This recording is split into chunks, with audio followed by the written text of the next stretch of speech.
বই হ্যাঁ যত পাপ হবে কি সাধ্য আছে তত পাপ করে। একথা যদি সত্যি হয় তাহলে আপনারা কৃষ্ণ নাম নেন, কালী নাম নেন, শিব নাম নেন, বিষ্ণু নাম নেন, নারায়ণ নাম নেন এবং লক্ষ্মী সরস্বতী নেন, যাই নেন কালী দুর্গা, তাকে ভালোবাসেন, তাকে সম্বল করেন।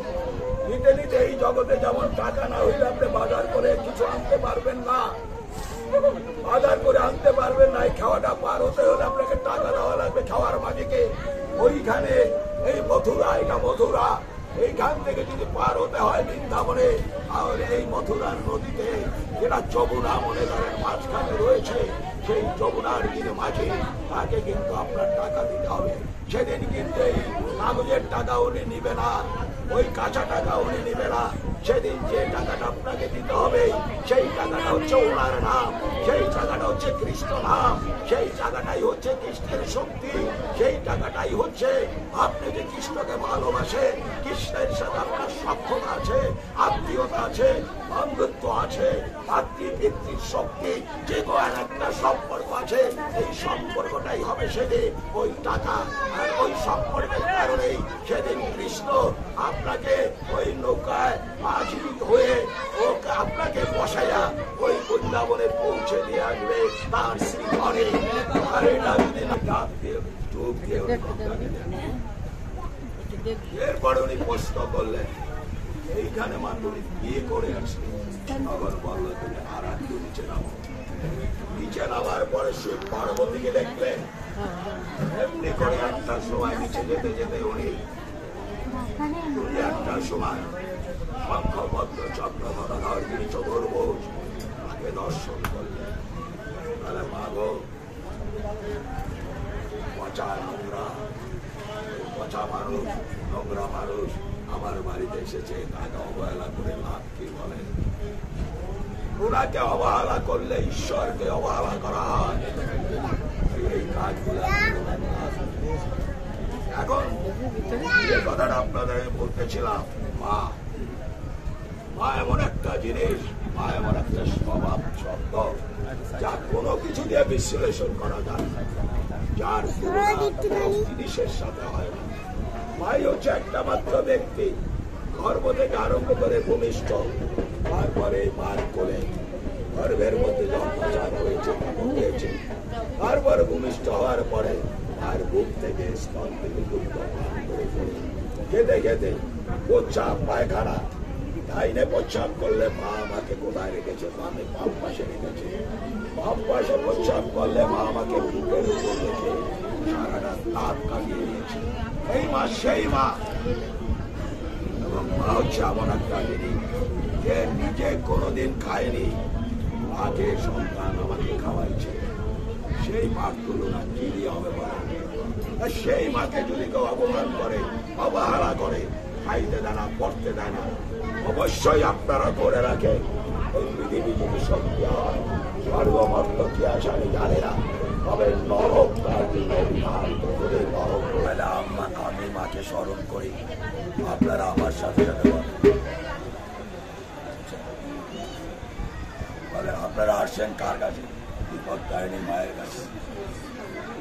তাহলে আপনারা প্রথম আপনাদের মা বাপকে প্রণাম করেন, প্রণাম করে আপনাদের গুরুদেব যদি থাকে তাকে প্রণাম করেন, আরাধ্য কোনো দেবতা যদি থাকে তাকে প্রণাম করেন, এবং পরম ব্রহ্ম যিনি ভগবান তাকে প্রণাম করেন।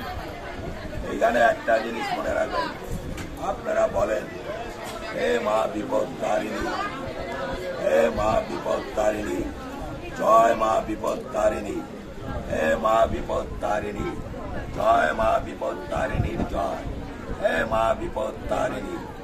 আমরা তব কাছে এসেছি, তোমার মন্দিরে এসেছি, তোমার চরণ পাবো বলে, তোমার কৃপা পাবো বলে। আমরা পাপী, আমরা অধম, আমরা অপরাধী, আমাদের কিচ্ছু নেই। যা তোমায় দেব এবং যা দিলে তুমি খুশি হবা এমন কিছু নেই। তুমি আমার মা, আমরা তোমার সন্তান।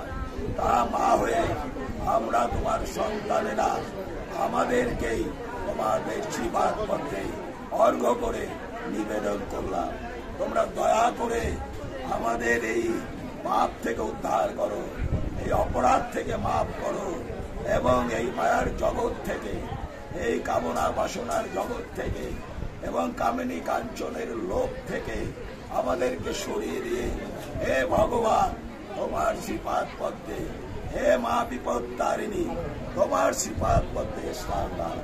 আজ থেকে আমরা যেন তোমার চরণে পড়ে থাকতে পারি, তোমায় ভালোবাসতে পারি, তোমার ইচ্ছা পূরণার্থে আমরা যেন আমাদের ইচ্ছাকে বিসর্জন দিতে পারি। হে মা তুমি সুখে থেকো, তোমার সুখের জন্য আমরা সুখ যাতে বিসর্জন দিতে পারি। তোমার দুঃখ কষ্ট যদি থাকে মা, সেই দুঃখ কষ্ট আমায় দিও মা। আমার জীবনে যদি মনুষ্য রূপে জন্ম নেওয়ার পরে কোনো পুণ্য করে, কোনো তীর্থে যে, কোনো নাম সংকীর্তনের যজ্ঞে যে, কোনো সাধু সঙ্গে যে, কোনো মন্দিরে যে, কোনো ভগবানকে ডেকে যদি আমাদের কোনো পুণ্য থাকে, সেই পুণ্যটা তুমি নিও মা। আর তোমার মধ্যে যদি কষ্ট থাকে, সেই কষ্টটুকু আমায় দিও। এইভাবেই আমাকে রক্ষা করো মা। তুমি সেই পথে আমাকে নাও যে পথে মহাজনরা গিয়েছে। তোমরা আমাকে সেই পথে নাও যে পথে তোমাদের পাওয়া যায়। তোমরা আমাকে সেই শক্তি দাও যে শক্তি দিলে তোমাদের কৃপা, তোমাদের শক্তি নিয়ে মানুষের মঙ্গল করতে পারি। তোমরা আমার দর্শন দাও, যাতে এইভাবে দর্শন দাও, তোমাদের দর্শন সেইভাবে দাও যেভাবে দর্শন দিলে আমরা প্রত্যেকটা জীবের মধ্যে তোমার রূপ দেখতে পারি, তোমাকে দেখতে পারি। জীব আর তুমি, এতে যত কোনো পার্থক্য না হয়। প্রতি জীবে ভগবান, প্রতি জীব যত শিব তত জীব। এই চিন্তা, এই ধ্যান, এই আরাধনা, এই স্তুতি আমরা যেন সর্বসময় করে দিতে পারি মা।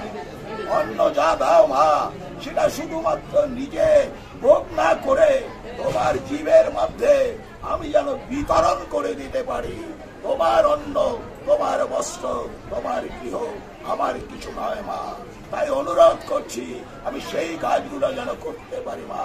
আমাকে আশীর্বাদ করো, যে কাজগুলা করলে তুমি এই পৃথিবীতে আসতে পারো, যে কাজগুলা করলে যুগে যুগে ভগবান পৃথিবীতে আসছে, সেই ভগবান যাতে এই পৃথিবীতে এসে মানুষের মুক্তির জন্য এবং ধর্ম রক্ষার জন্য, পাপীদেরকে হত্যা করার জন্য, সাধুদের রক্ষা করার জন্য তুমি আবির্ভূত হয়। আমাকে সেই ক্ষমতা দাও, আমাকে সেই শক্তি দাও, আমাকে সেই বুদ্ধি দাও। আমি আপনাদের কয়েকটা কথা বললাম, তাই তো? আপনারা যে ভগবানের সাধনা করেন, আপনাদের বাড়িতে যে আসন আছে, বা আপনারা যে মন্দিরে যান, এইভাবে বাংলাতে তার কাছে স্তুতি করেন। একদিন, দুদিন, 3 দিন, 4 দিন, 5 দিন, 10 দিন, একদিন না একদিন দেখবেন আপনার ভিতরের জীবাত্মায় কবে কৃষ্ণ কৃষ্ণ, রাধে রাধে আপনারই আত্মার মধ্যে সৃষ্টি হবে। আর যখন আপনার আত্মার মধ্যে, জীবাত্মার মধ্যে এটা সৃষ্টি হবে, তখন ওই রাধে, ওই কৃষ্ণ, বা আপনারা যে মন্দিরে যান, এইভাবে বাংলাতে তার কাছে স্তুতি করেন। একদিন, দুদিন, 3 দিন, 4 দিন, 5 দিন, 10 দিন, একদিন না একদিন দেখবেন আপনার ভিতরের জীবাত্মায় কবে কৃষ্ণ কৃষ্ণ, রাধে রাধে আপনারই আত্মার মধ্যে সৃষ্টি হবে। আর যখন আপনার আত্মার মধ্যে, জীবাত্মার মধ্যে এটা সৃষ্টি হবে, তখন ওই রাধে, ওই কৃষ্ণ তার শক্তির বলে জীবাত্মাটাকে নিচ্ছিন্ন করে ওটাকে পরমাত্মায় রূপান্তরিত করে এই পদ থেকে মৎস্য পর্যন্ত অঙ্গ প্রত্যঙ্গ ইন্দ্রিয় যা আছে তাকে কৃষ্ণময় করে দিয়ে পরম আনন্দ শ্রীকৃষ্ণের শ্রীপাদ পদ্মে যাওয়ার মতো মহান ভক্ত হিসাবে তাকে আপনাদের শিক্ষার জন্য কিছু বলিনি, আপনাদের কাছে গুরু হওয়ার জন্য কিছু বলিনি। কারণ আমি একটা জানি বলেছি মাকে, আমি সন্ন্যাসী হব না, আমি সন্ন্যাসী হব না, আমি বৈষ্ণব হব না, আমি সাধু হব না, আমি পূজারী হব না, আমি হব একজন মানুষ। যদি পারো আমাকে মানুষ করো। আমি প্রত্যেক একটা দেবতা, যত দেবতার সাথে আমার এ পর্যন্ত দেখা হয়েছে, যার সাথে আমরা যার সাক্ষাৎ আপনাদের মতো কথা বলেছি, আজকে আমার জীবনে কোনো আশা নেই, কোনো চাওয়া নেই। এইখান থেকে যদি মনে করেন এই জীবনটা সারাদিন না খাইতে খাইতে দাপাইয়ে মরেও যায়, যন্ত্রণা বিধিগ্রস্ত হয়ে পড়ে থাকি, তারপরও আজ পর্যন্ত আমি ভগবানের কাছে কিছু চাইনি, আজ পর্যন্ত আর চাবো না। কারণ কি জানেন, মানুষ কি চায়? ভগবানকে দেখতে চায়। মানুষ কি চায়? ভগবান তাকে কৃপা করো। মানুষ কি চায়? দেবতারা তার পাশে বিচরণ করো। মানুষ কি চায়? মহাপুরুষরা তার সাথে সংযোজিত থাক। মানুষ কি চায়? ভগবানকে ডাকলে সেই ভগবান এসে সেই মানুষের সাথে মিলে মিশে সেই পূজা গ্রহণ করে। এই তো মানুষ চায়। তাই আমি ভাই বলছি, মনে কিছু করবেন না, আমার জীবনে কোনো চাওয়া নাই। আমার জীবনের চাওয়া ছিল, অনেক চাওয়া ছিল। আমি একদিন সাধন করেছিলাম, ভগবান দেখতে হবে। ভগবান কি? ভগবান না দেখে পথ থেকে নামবো না। সেদিন আমাকে মহাপুজানি বলেছিল, ভগবান দেখতে যাস না, ভগবান দেখতে গেলে সহ্য করতে পারবি না। ভগবান বিচিত্র জীবন। ভগবান কি জীবন? আজকে আমরা বৈষ্ণবরা বলি ভগবান, কৃষ্ণ পেয়েছি, ভগবানকে পেয়েছি, কালী পেয়েছি, দুর্গা পেয়েছি, বলে সব বৈষ্ণবরা, সন্ন্যাসীরা, সাধুরা বলে। একটু বড় হলে নাম ছড়াইলে তারা বলে এই কথা, কিন্তু ছড়ায় না ভগবান কোথায়। এই ভগবান দেখতে যাওয়ার সময় আমাকে মা কালী বলেছিল, এই যে সূক্ষ্ম পথ, এই পথ দিয়ে হেঁটে যাও। কখনো কোনো অবস্থায় আমি মা কালী আমার নামটা যেন তোমার মুখ থেকে মুছে না যায়। তবে পিছে ডাইনে যদি পড়ে যাও তাহলে তুমি মরে যাবে, ভাবে পড়লে তুমি মরে যাবে, কিন্তু পিছনে যদি পড়ো আমি তোমাকে ধাক্কা দিয়ে রাখবো, ধাক্কা দিয়ে রাখবো। ডাইন ভাবে এটা আমি তোমাকে রক্ষা করতে যাব না। কি করলাম? চলতে আরম্ভ করলাম। তাই আমি আমার দেহ নিয়ে চলতে আরম্ভ করলাম। সাধন করতে করতে একটা অবস্থায় আমি চলে যাচ্ছি, কোথায় জানি, হারিয়ে যাচ্ছি, নিজেও বুঝতে পারতেছি না। এমন একটা অবস্থায় চলতে চলতে দেখা গেল একটা অন্ধকার গুহার মধ্যে ঢুকে গেলাম। সেইখান থেকে বেরিয়ে একটা মাঠের সামনে দেখলাম একটা অস্তিত্ব। সেই অস্তিত্ব থেকে একটা আওয়াজ আসলো। কি আসলো জানেন? তাহলে শোনেন, বৈষ্ণবরা কান ভগবান পাইছি, সন্ন্যাসীরা কান ভগবান পেয়েছি, আমাদের মতো সাধুরা কান ভগবান পেয়েছি। তাহলে দেখেন ভগবান পাইতে হলে কি লাগে। সেদিন উনি আমাকে বলেছিলেন, ওনার চেহারা আমি দেখিনি, শুধু একটা আওয়াজই দেখেছিলাম। উনি বলছিল তুমি যেখান থেকে এসো সেখানে ফিরে যাও, এখানে ভগবান থাকে না। আর ভগবান যদি পেতে হয় তাহলে ওইখানে যাও, ভগবান ওইখানে খোঁজো। আমি তখন তাকে ওইভাবে প্রশ্ন করেছিলাম, ভগবান কোথায় থাকে বলো। তখন তিনি বলেছিলেন, ভগবান কোথায় থাকে জানে কি লাভ, কখনো পারবে না এই কলির জগতের কোনো মানে। তখন উনি বলেছিলেন, আমাকে বলেছেন বিষ্ঠার ভোগ ছেড়েন, বিষ্ঠার ভোগ ছেড়ো। কাঁচা পায়খানা যারা একটা সময় করেছেন দেখবেন এরকম ভোগল। উনি বলছেন বিষ্ঠার লোক থেকে স্বর্গের দেবতা পর্যন্ত সব সমান, কারো সাথে উঁচু নিচু ছোট বড় ভেদাভেদ নেই। তুমি যদি ওই বিষ্ঠার ভোগ থেকে স্বর্গের দেবতা যারা আছে এদের সবাইকে সমান তালে সমানভাবে নিজের ভালোবাসার সমস্ত কিছু অর্পণ করে তাদের সাথে মিশে যেতে পারো, তাহলেই তোমার সাথে শঙ্খপদ্ম চক্র গদাধর চতুর্ভুজ দাঁড়াতে পারে। নচেত পৃথিবীতে এমন কোন সাধন বাদন নেই যা দিয়া ওই শঙ্খ চক্র চক্রপদ্ম চতুর্ভুজ মূর্তি দেখতে পারে। হ্যাঁ আছে, পূর্বজন্মে যার অনেক স্বীকৃতি ছিল, তারা পৃথিবীতে এসেছে, তারা হয়তো দর্শন করেছে, তাও সেই কৃষ্ণ নামে। তাই আমি আপনাদের কাছ থেকে আর আগাবো না। আপনাদেরও ক্ষুধা লেগেছে, আমাদের ক্ষুধার তার আগামাতা নেই। এই যে আপনারা যারা এই যে মোবাইলে উঠাইলেন, আমার কথাগুলা মোবাইলে ছাইলেন না, কারণ আমার কথাগুলা এগুলা আপনাদের সাধারণ যারা গুরুদেব এগুলা এরা মানে না। সেও তো একটা গাইড খাওয়াবেন, কেন কোনো দরকার নেই। যদি আপনাদের ভালো লাগে আপনারা নিজেরাই দেখেন, নিজেরাই শোনেন। এত কথা মনে রাখতে পারবেন না। এর থেকে একটা কথা মনে রাখেন, আমার জন্ম হয়েছে, মৃত্যু হবে, আমি ভগবানের কাছে যাব। ভগবানের কাছে যদি যাইতে হয় আমাকে ভগবান সাথে করে যেতে হবে। আর ভগবান সাথে যাওয়ার সবচেয়ে শ্রেষ্ঠতম উপায় গুরু না। যারা তাদের কাছ থেকে দীক্ষা নিচ্ছেন ওরা আপনাদের পার করে দিতে পারবে না, একমাত্র একটা ব্যক্তি আছে, যদি পার করে সে হচ্ছে তার গর্ভধারিণী মা উরুর চাকরি। এই দুজন ব্যক্তি যদি মনে করে আর কোন সন্তানকে পার করে দিবে, তাহলে পার করে দিতে পারে। আর যারা আছে পার করার মালিক, এই মা বাপের নির্দেশ এবং ভগবানের যে পথ, গুরুদেব যে পথ আপনাদের নির্দেশ করছেন, সেই পথটাকে যদি বিশেষ করে মহাজনরা যে পথে গেছে সেই পথ স্মরণ করে যদি আগাতে পারেন তাহলে আপনাদের পার করে দিতে পারে। পার কিন্তু হতে হবে, নাইলে ভাই নরক যন্ত্রণা ভোগ করবে। যুধিষ্ঠির কিন্তু একটা মিথ্যা কথা বলছে, সেই কারণে তাকে নরক দর্শন করতে হয়েছে। যে যুধিষ্ঠির যদি ওই মিথ্যা কথাটা না বলতো, আমার ভগবান শ্রীকৃষ্ণ সেদিন যুদ্ধক্ষেত্রে জয় পাওয়ার মতো কোনো কায়দা ছিল না। কারণ ওইখানে ওই দ্রোণাচার্যকে বন্ধ করেছিলেন একটা কথা বলে। তার পুত্রের নাম ছিল অশ্বত্থামা। তিনি বলেছিলেন অশ্বত্থামা হত ইতি গজ, ইতি হত, আরে অশ্বত্থামা যুদ্ধে মারা গেছে। জানেন ভগবানকেও বিশ্বাস করে না ওই দ্রোণাচার্য, ভগবানকে বিশ্বাস করে না। কি কইছে জানো? শুনবেন, কৃষ্ণকে বলছে তুমি কপট, তুমি কপট, তুমি মিথ্যাবাদী, তোমার কথা বিশ্বাস করা যায় না, তুমি ছলনাময়ী। একটা মাত্র লোকের কথা বিশ্বাস করি, সেটাকে যুধিষ্ঠির। যুধিষ্ঠিরকে ভগবান শ্রীকৃষ্ণ যুধিষ্ঠির বলো আমি তো মিথ্যা কথা বলি না। তখন তাকে বুঝে মিথ্যা কথা বলা হলো। কি বলা হলো জানে?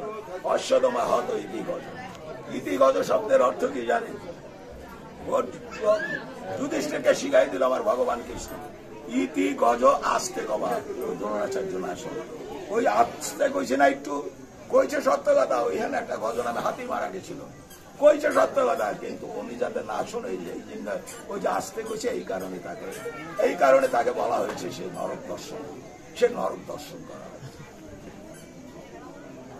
আর ধর্মরাজ কি জানেন? ধর্মরাজ থাকতে হবে, ধর্ম থাকলে ধর্মরাজ থাকে। তাহলে যুধিষ্ঠিরের কাছে একটা কুকুর ছিল জানেন, কুকুরটা ওনার সাথে সাথে এই কুকুর নিয়ে আসার পর্যন্ত স্বর্গের দ্বারে গেল। গাড়িটা বললো কুকুর নিয়ে যাইতে পারবে না। উনি কি বললো জানেন? কুকুর আমার সাথী, কুকুর ছাড়া আমি স্বর্গে যাব না, কুকুর ছাড়া আমি স্বর্গে যাব না। এই করে যখন দাঁড়িয়ে যাইতে জন্য ভুললো, ওই যে ভগবানের লীলা কে বোঝে? কার লীলা?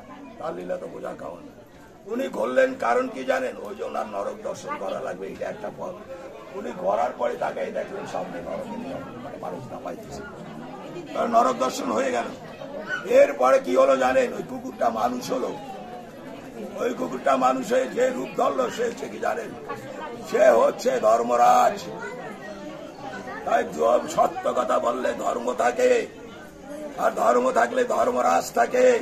ধর্মরাজ থাকলে আমার ত্রিভুবনের যিনি ত্রিমলয় অতীত ভগবান তিনি থাকেন। এখন কি করবেন? করেন, বাড়ি যেয়ে ভালো করে বুদ্ধি মুক্তি করে যেটা ভালো হয় করেন। আর চুরি করলে বড় চোর হবে। চুরি যদি করেন, কেউ কৃষ্ণের মতো চুরি করবে, কংসের মতো চোর হবে, সারাদিন ওইটারে গাই যাবে, যত রকম অত্যাচার আছে করবে, তাইলেও দেখবেন কৃষ্ণের দর্শন পাবে। বুঝছেন? আর যদি ভালো হয়, সুদামার মতো ভালো হবে, সুদামার মতো ভালো হবে, যাকে ভগবান শ্রীকৃষ্ণ কান্দে লয়েও হই হই করে বেড়াইছে একটা সময়, যার এই অজস্র পায়ের ঘা ভগবান শ্রীকৃষ্ণ তার এই পা ধোয়া সিংহাসনে বসাইয়া সেই জল উনি পান করেছেন। এই হচ্ছেন আমার ভক্তের অধীন ভগবান। আর সেই ভগবানকে এত সহজে পাওয়া যায় না ভাই। যার জীবনে সমস্ত ভক্তের বাড়িঘর যে পাহারা দেন, সমস্ত ভক্তের খাবার যিনি জোগাড় করে দেন, সমস্ত বিপদ থেকে যিনি রক্ষা করেন, সেই ভগবানকে পাওয়া কি এত সোজা ভাই? কষ্ট করেন। কি কষ্ট জানেন? শুধুমাত্র নামে রুচি আনেন, নামে রুচি আনেন। এই যে দেখবেন আজকের জগতে কি আছে জানেন? এটা রূপালী আম আছে, এটা একটা খেলে আর একটা খাইতে মনে চায় নাকি?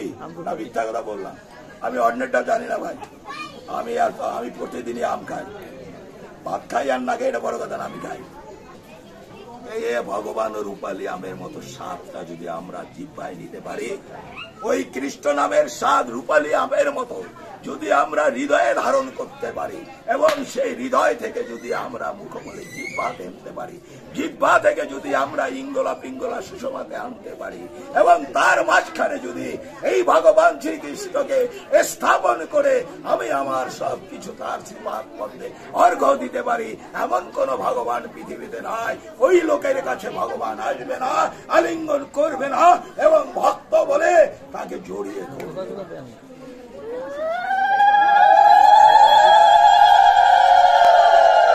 গীতা সেইটা যে গীতার মধ্যে সৃষ্টি স্থিতি প্রলয় একত্রিত করা, শত রজ তম 3 গুণ একসাথ করে দেওয়া, সৃষ্টি স্থিতি প্রলয়ের সমস্ত সত্তা একত্রিত।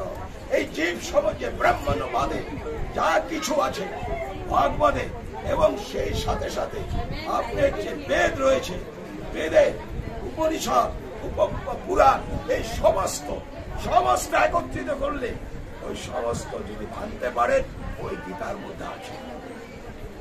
ভাগবতের মধ্যে ভক্তি আছে, গীতার মধ্যে ভক্তি আছে, প্রেম আছে, ভালোবাসা আছে, যা বলেন সব আছে।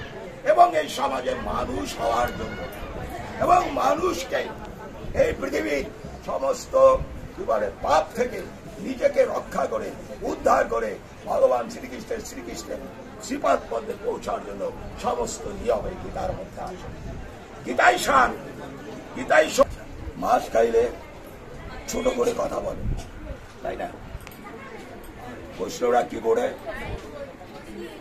চানাচুর বাদাম যখন যা পারে ভগবানের শ্রীকৃষ্ণের সামনে দেয়, তখন নিবেদন করে, যেভাবে হোক তারা মন্ত্র দেওয়া হোক না, ভগবান তুমি খাও, আমরা খাবো, এই তো। আমি ছোট্ট একটা কথা থেকে প্রত্যেকেই অন্নগুলি হয়ে যান, প্রত্যেকেই হতে পারেন যদি জানেন বোঝেন। জানেন না বোঝেন না, সেই কারণেই ওই কি জানি কাজ পাক করতে হবে, আমাদের কৃষ্ণের সামনে দিতে হবে, তারপরে সেটা প্রসাদ হবে, আমরা প্রসাদ দিতে হবে। কিন্তু ভাই আমরা যখন ভাত খাইতে বসি বা যখন জল খাইতে বসি, সামনে যখন ভাতের থালাটা রাখি, তখন যদি আমরা বলি হে ভগবান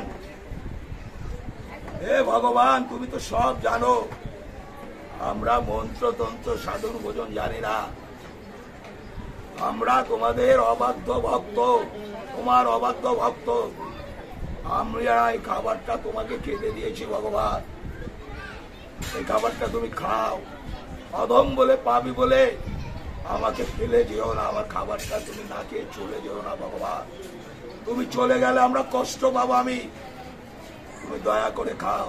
এভাবে 1 বার 2 বার 3 বার 3 বার, খুব বলে 18 বার, 18টা শব্দের মাহাত্ম আছে, সেটা আমি এখানে বলতে যাবো না, অনেক সময় লাগে। 18 বার বলেন,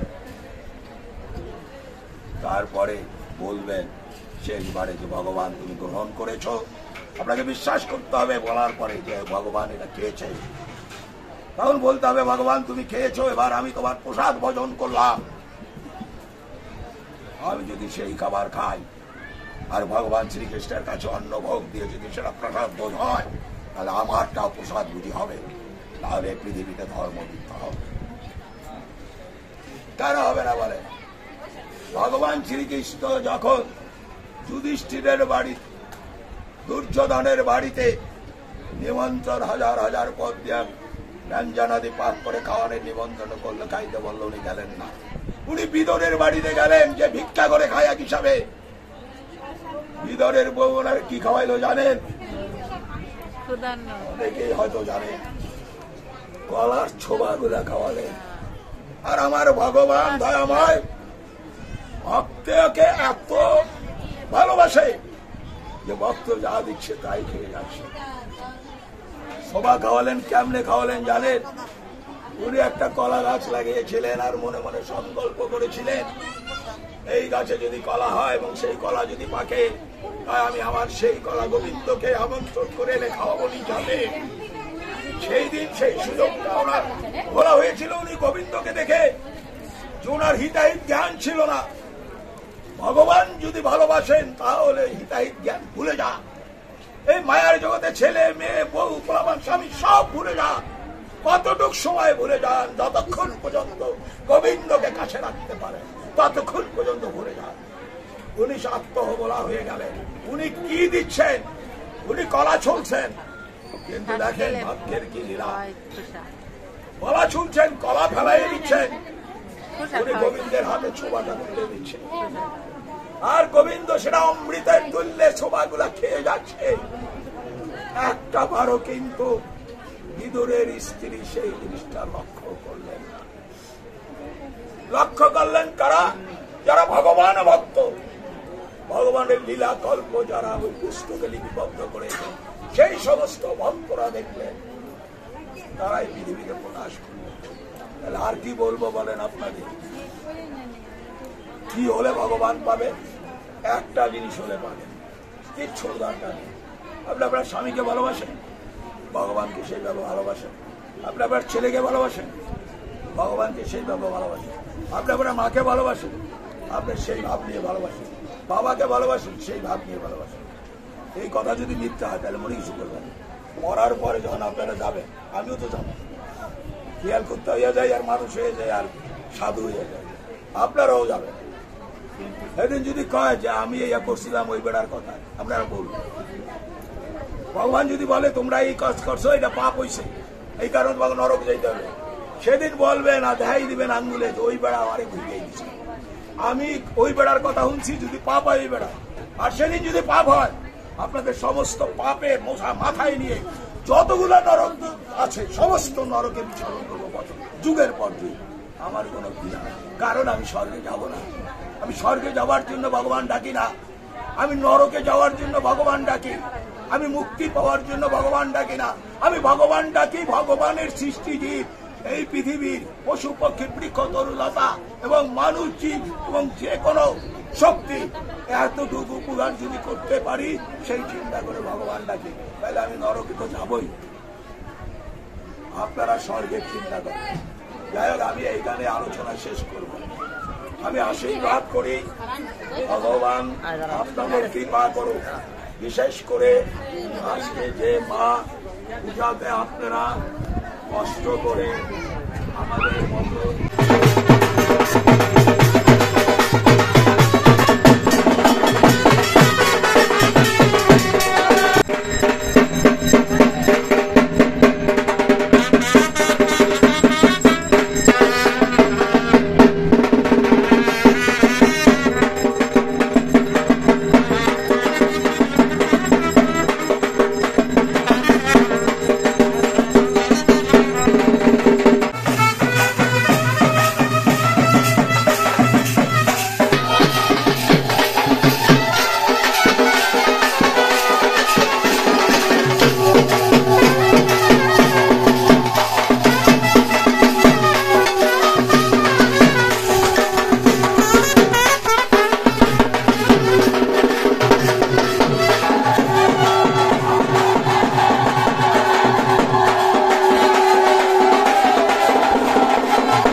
बराबर बराबर अंदर वेस्ट टाइम